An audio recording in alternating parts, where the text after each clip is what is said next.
Shalom, shalom, peuple de Dieu. Biskanyo so bozwami. Kimia yankolo na mabota na bino. Kimia yankolo eza na bino. Biskanyo so bokolanda émission La Voix de l'époux. Émission oyo esalamaki tope salamaka pona ko bongisa l'épouse mwasi ya libala na kokutana na moto ya kufela ye na ekulusu. Tina ya mission ezalaka kolakisa bato, kozongisa bato, korapele bato la promesse oyo pour laquelle Yesu andimaki kotika likolo pe koya pona kozwa mwasi na ye. C'est pourquoi, na moment oyo, nzambe apesaka biso chaque fois ya kotema liboso na bino, ezalaka pona kozongisa, korapele église, kolakisa église na tango nini toza kobika. Pour que chacun de nous a se préparé ndenge tolobi pona kokutana ya mobali ya libala. C'est pourquoi, lelo, tolingaki ko partager avec vous thème moko ya mon cœur. Mais, oyo, nakati nango ebombi makambo ya nzambe ebele. Nous allons parler na eloko moko yo bato bateyaka balobaka yango. Mais par la grâce du Seigneur, tolingi tolobela yango pona tina ko rappeler libota ya nzambe. Surtout na ba moment oyo, comme nous l'avions dit, tozobika ndenge Daniel amonaki na Daniel chapitre 7, amonaki chaque animal avant bima ezalaki na mopepe bandeki ko beta mai. Et nous vivons le temps oyo mipepe zo beta mai makas. Mipepe beta mai makas. Voilà pourquoi lorsque le Seigneur voyageait avec ses disciples, tant okende mipepe et beta qui paie à son temps. C'était pour empêcher Jésus, na ba disciples bakatisa ndenge kola baki allons de l'autre côté. C'est que les voies de l'église tous voyager pour aller de l'autre côté. Et mi pepezo beta makas. C'est pourquoi tous linga ko rappeler libota ko yebisa bana nzambe ke malgré mi pepe oyo ko beta na ba forme na nyonso mais nzambe ko sunga libota na ye bakokatisa de l'autre côté. C'est pourquoi nous te partager la bino na Luc chapitre 10. Luc chapitre 10 to Luc zomi. To bandi na verset nango 25. Makomelo biboye. Un docteur de la loi s'éleva et dit à Jésus pour l'éprouver. Na zo benda na makanisi na bino là dessus c'est que azalaki komeka Yesu babi il éprouvait Jésus, mais na quoi tu as éprouvé Jésus là a tout lobi maître, que dois-je faire pour hériter la vie éternelle? Ah, que Dieu soit loué. Et tu vas partager les Samaritains. Alors, que dois-je faire pour hériter la vie éternelle? Ayaki ko éprouver Jésus. Après, il y a une autre question. Après, ko éprouver Jésus. Avec une autre question. Après, non, je ne sais pas. Maître, dès que la po nakoma maître mais aye ko éprouver Jésus pour la vie éternelle. Que dois-je faire pour avoir la vie éternelle? Nazolinga na bisaba na Nzambe ke motuna nyonso oyo bato efengeli batunaka nkolo, il faut la lier na vie éternelle. Parce que Jésus ayaki pour la vie éternelle. Il pose la question sur la vie éternelle. C'est alors que Jésus doit répondre. Qui vraiment na elokwa na rêve à la posta tokendeka na likambuya les Samaritains. La vie verset nango 29. Balobi, mais lui voulant se justifier dit à Jésus, qui est mon prochain? Jésus a repris la parole et dit, un homme descendait de Jérusalem à Jéricho. Il tomba au milieu des brigands et qui les dépouillèrent, les chargèrent de coups. Ils s'en allèrent, les laissant à demi-morts. Un sacrificateur qui par hasard descendait par le même chemin, ayant vu cet homme passa outre. Un lévite qui arriva aussi dans ce lieu, l'ayant vu passa outre. Mais un Samaritain qui voyageait, étant venu là, fut émis de compassion. Lorsqu'il le vit, il s'approcha et banda ses plaies. En y versant de l'huile et du vin, puis il les mit sur sa propre monture, les conduisit à une hôtellerie et prit soin de lui. Fait que Jésus, tant à répondre, Moutouana, tu n'as que question, ni n'a que ça pour la cause de la seko. Ah, n'a pas de la makanisi, il y a pas d'ensemble. Il y a pas de choses des fois, question, et tout n'a pas de dans l'église, n'a pas dans l'église, n'a pas et comme ni n'a que ça pour voyager, n'a pas de mbongo, n'a pas de mais question à pharisien, il y a docteur de la loi qui, qu'est-ce que je peux faire pour avoir la vie éternelle? Et donc, une question, c'est que l'église, tant que tu as réponse, l'ité à nous, c'est que nous réponse, il y a nini batu bako ko sala pour bazwa bo menasteko. C'est ça la réponse, il y a l'ité ya. L'ité dans la moteur dans nos réponses, il y a nini batu bako ko sala pour la vie éternelle. Yesu abisi mutu wana otangaka nini et comment minini. Ah, et ça peut être très important. Hein? A dit, qu'est-il écrit dans la loi? Qui lit-il?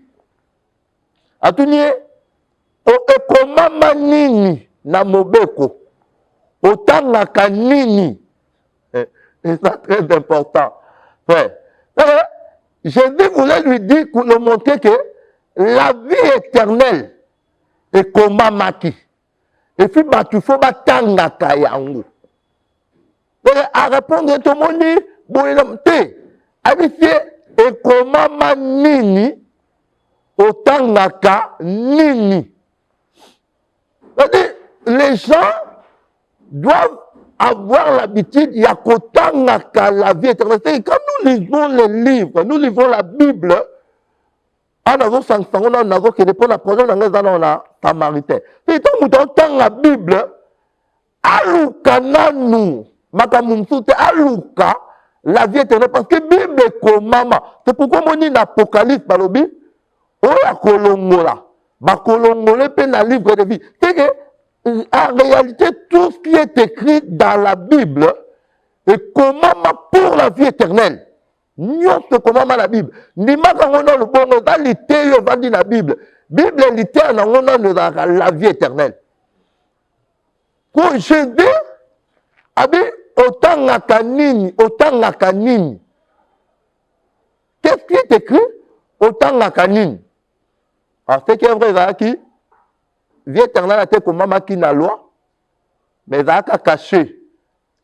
parce que loi ezalaki lokola livre bapesi epai ya mutu selon Ezaïe atanga malobi nayebi kotanga te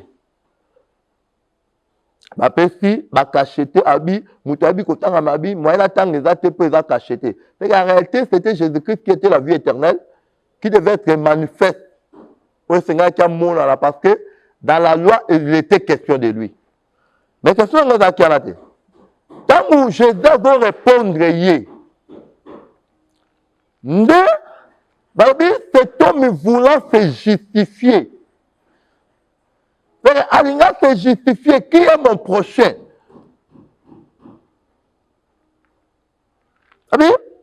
Il voulait se justifier. Mais lui voulant se justifier, il dit, qui est mon prochain? Et je dis, mutu alingaki alakisa ke makambo asalaka akende neti confondre Jésus parce que nazobenda makanisi ke makambo question ezalaki pour éprouver Jésus. Abi qui est mon prochain?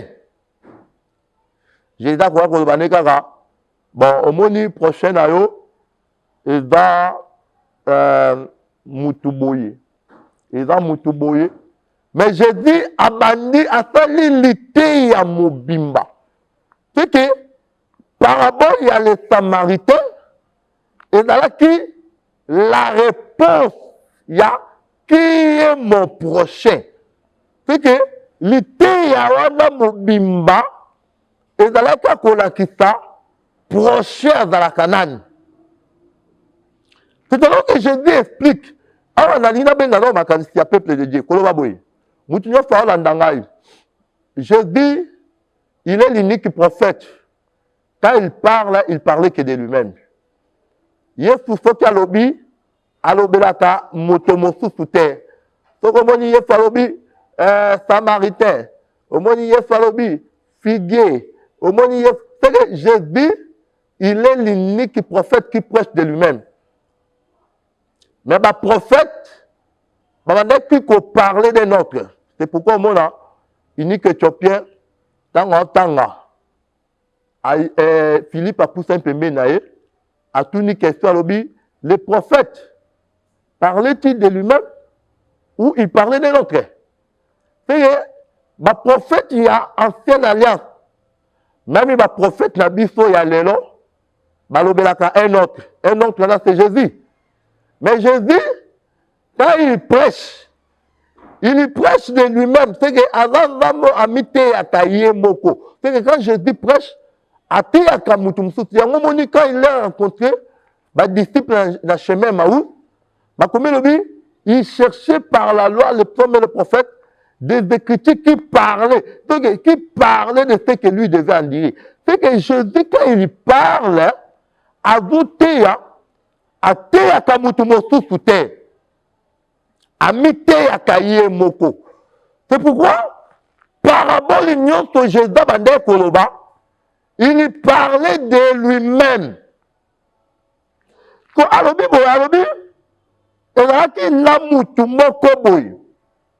Abimaki de Jérusalem. La zoe parne mio soki nzamba sungi tokozonga toa kolobela pour enrichir en mais la zoe parne mio là-bas détail. C'est que cet homme était sorti de Jérusalem, avant de voyager vers Jéricho. Et là, na sepelaka, na mutoyo, c'est que avant ça, un voyage aux anaba souka. C'est que alpha, il y a voyage, il faut que tu peux bander la voyage nae, et dans Jérusalem, souka lango, et dans Jéricho, nzamba pambola bino. Et c'est très important. Parce que voyage, il faut yeba et bandelinango, ou basuka nango, le quoi Israël, balorangi de l'Égypte, bakende vers Cana, que to kende nakana. Vraiment, Zambé apambola bino. Il faut comprendre que moi, Zambé so lingota mwana Zambé bien. Il faut yebaka voyage au kende wap, outi wapi, au kende wapi. Mais il va épargner bino. Jérusalem, c'était la ville de la paix. Jéricho, il a qui la ville de Panier, Mboka Yaboyenge Beni. En réalité, nous avons voyagé de Jérusalem aokende na Jéricho. C'est que aolongwa na éternité ya kimia agokende na éternité ya justification, parce que c'est ça le voyage de l'église. Le voyage de Outa, l'église de Outa na éternité et kende na éternité. Sauf que première éternité et là éternité ya kimia. Mais éternité autour kende ya mibale et là éternité ya justification. C'est que il y a boyenge beni. Ko la pam la bidon. C'est que au dit l'éternité ya kimia, mais éternité autour kende da éternité ya justice, c'est que pour donga nango, il faut oublier que la boyenge beni ya Nzambe. Voilà pourquoi vous remarquez, bana Job, tangu aboti bana na église, biloko nyonso kufi, bana pe ba kufi, mais tangu Nzambe doit ko justifier Job, azongi seraye, c'est que bana Job bazalaki na kimia, mais tangu Nzambe azongi sa biloko ya Job, a multiplia ba ngombe, a multiplier ba chameau, mais là-bas na simbate. Sauf kaka ke ba yekola kisa la beauté ya bana, c'est que bana ya basi na liboso on n'a pas parlé de leur beauté. Mais na deuxième kodonga, donga na restauration ya bango, on parle de leur beauté. Makambo yo e bombaka pe la maison d'Israël. Parce que la maison d'Israël, tant à Kozonga na une beauté encore, Kozonga plus belle encore. Mais le problème est vraiment là. Le problème est ça. Moutou tanga obima, ma commis le biboui. A commis quelque part, ba brigand, ba bétier, ba dépouillé. Quand la brigade a bêtillé, batiki à demi-mort. Na côté qu'elle a la demi-mort, wana, balobi, dans ce chemin-là, ouais, bah, neki ko kende, sacrificateur aye à l'équier, lévite aye à l'équier. Mais lorsque les Samaritains viennent, babi, les Samaritains, ayokeli mawa. Kola pamula bidon. Remarquez, abîmé dans ce voyage, ma brigand va bêtir. C'est que ma brigand va bêtir, c'est au pluriel. Ma tu combat ma brigand au pluriel. Alors, dans la Bible, tout autant qu'il y a Psaume chapitre 74. Bolimbisa. Tout autant qu'il y a Psaume chapitre 74, le verset 20. Balobi, œil égard à l'alliance, car les liens sombres du pays sont pleins de repères de brigands. C'est Balobi, oui. Œil égard à l'alliance. Pour être efficace, mon lili yamboka et zakalaba brigand belé.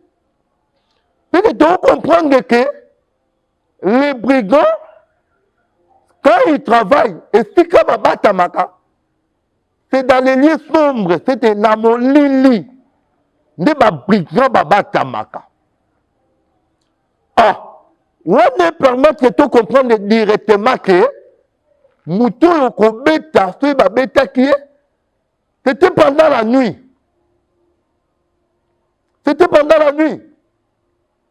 Nde ba brigand ba beti. Oh, na zolinga vraiment to kende na malem. Parce que on remarque que le véritable mouton ba betaki nanu, o ba betaki et ça Adam karaté. Mais mouton yo o ba betaki, ça parle aussi d'Israël. Oh, Israël da quelque part, quelque part. Les brigands, nous allons parler comme des royaumes. Où Israël, l'élo. Mouton, quelque part, aokende quelque part nazomona comme toute l'humanité bato nyonso oyo babetamaki oyo bazalaki na kati ya Adam ou nous tobetamaki par babrigand. Kolo apambola bino. Dabi que on comprendre, to faire comprendre. Yango moni Jésus tango azoya abi bato nyonso bayaki liboso langa. C'était des voleurs et des brigands. Abengi ba voleurs et ba brigands.